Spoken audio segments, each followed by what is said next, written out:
Hello friends, in this video I am talking about Spain agriculture. Let's start. Agriculture in Spain is important to the national economy. The primary sector activities accounting for agriculture, husbandry, fishing and silviculture represented a 2.7% of the Spanish GDP in 2022, with an additional 2.5% represented by the agri-food industry. Spain is one of the largest countries in Western Europe, and it ranks second in terms of its elevation.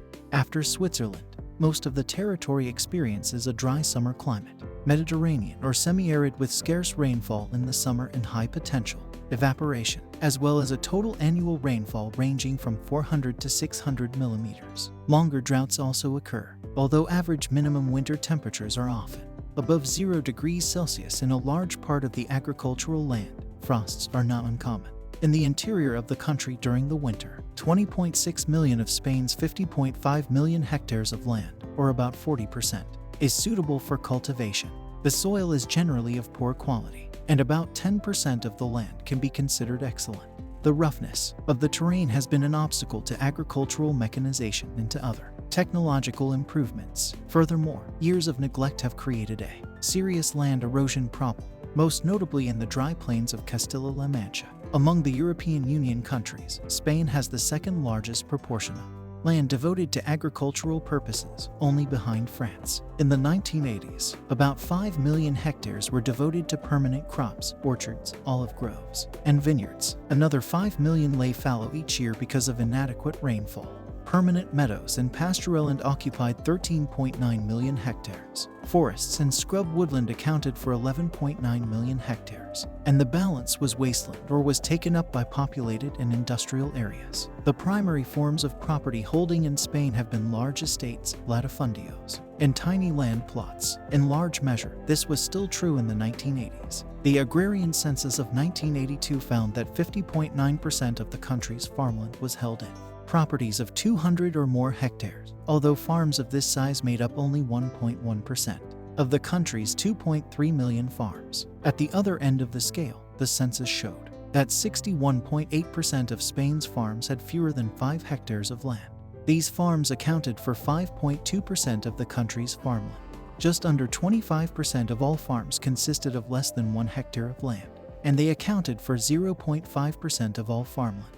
Minifundios were particularly numerous in the north and the northwest. Latifundios were mainly concentrated in the south, in Castilla-La Mancha, Extremadura, Valencia, and Andalusia. Crop areas were farmed in two main manners: areas relying on non-irrigated cultivation, which made up 85% of the entire crop area, depended solely on rainfall as a source of water. They included the humid regions of the north and the northwest, as well as vast arid zones that had not been irrigated. The much more productive regions devoted to irrigated cultivation, regadío, accounted for 3 million hectares in 1986, and the government hoped that this area would eventually double, as it already had doubled since 1950. Particularly noteworthy was the development in Almería, one of the most arid and desolate provinces of Spain, of winter crops of various fruits and vegetables for export to Europe. Though only about 17% of Spain's cultivated land was irrigated, it was estimated to be the source of between 40 and 45% of the gross value of crop production and of 50% of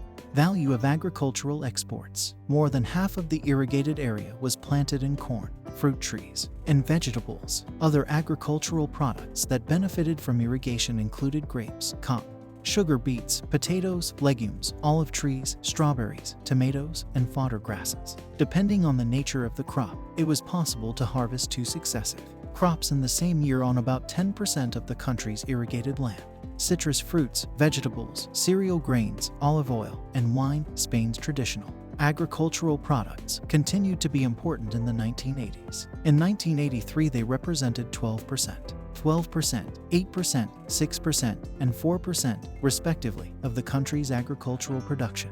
Because of the changed diet of an increasingly affluent population, there was a notable increase in the consumption of livestock, poultry, and dairy products. Meat production for domestic consumption became the single most important agricultural activity, accounting for 30% of all farm-related production in 1983. Spain produced, in 2018, 9.8 million tons of olives, largest producer in the world, 9.1 million tons of barley, fifth largest producer in the world, 7.9 million tons of wheat, 19th largest producer in the world, 6.6 million tons of grape. 4th largest producer in the world, behind China, Italy, and USA, 4.7 million tons of tomato. 8th largest producer in the world, 3.8 million tons of maize, 3.6 million tons of orange. 6th largest producer in the world, 2.8 million tons of sugar beet, which is used to produce sugar and ethanol, 2 million tons of potato. During the mid-1980s, Spanish agriculture was roughly self-sufficient in years when there were good harvests, and in nearly every year there were sizable surpluses of olive oil, citrus fruits, and wine that could be exported in quantities large enough to make it the EC's third largest food supplier. In years of poor or average harvests, the country was obliged to import grains for use as animal fodder.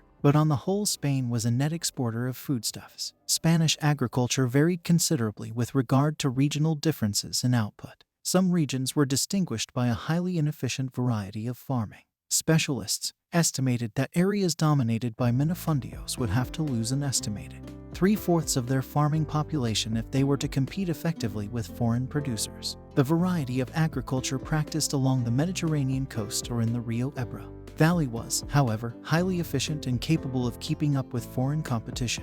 Opinion was not united as to what EC membership would eventually mean for Spanish farmers. The EC's Common Agricultural Policy, which aimed at supporting most of each member state's farming sector, was expensive, and by the 1980s it was consuming well over half of the organization's revenues. If the cap were continued, it would not be likely to have a considerable effect on Spanish agriculture, for a system of domestic price supports had long protected the weaker parts of the nation's farm sector. A change of EC policy that encouraged a single community-wide agricultural system might allow those parts of the Spanish agricultural sector that outperformed their rivals in the EC to prosper, while backward branches would probably disappear. Spain has long been Western Europe's leading producer and the world's foremost exporter of oranges and mandarins. In the early 1960s, the production of these commodities averaged 1.8 million tons a year, and by the 1980s the annual yield averaged about 3 million tons. Grapefruit, lemons, and limes were also grown in quantity, but Spain was second to Italy among West European producers of these fruits. Spain's citrus groves, all under irrigation, were concentrated in Mediterranean coastal province, the Levante, primarily in a narrow coastal strip 500 kilometers in length, extending from the province of Castilla to the province of Almeria. Some citrus fruit production also was found in Andalusia. Nowadays, citrus production is still important, and Spain is by far the biggest producer of citrus in Europe and one of the biggest in the world. In 2022, the government of Andalusia provided a mandate for the European Investment Bank to establish and operate an innovative guarantee fund of up to 50 million euros in order to support the growth of its agricultural and agri-food industries. The Andalusia Regional Government and the European Agricultural Support for Rural Development jointly fund the guarantee fund. Spain's other significant orchard crops were apples, bananas, pears, peaches, apricots, plums, cherries, figs, and nuts, except for bananas, which were grown only in the Canary Islands, and figs, which were grown mostly in the Balearic Islands. Orchard crops were produced primarily in the Levante and in Catalonia. The Catalan province of Lerida was the leading producer of apples and pears, and it ranked second to Murcia in the production of peaches. Almonds, grown along the southern and the eastern coasts, emerged as another important Spanish cash crop. Almost half of the 1985 crop was exported, approximately 70 to 75% of it to EC countries. I hope everyone enjoyed this video. Don't forget to subscribe this channel for more videos. Please like, comment, and share. Thanks.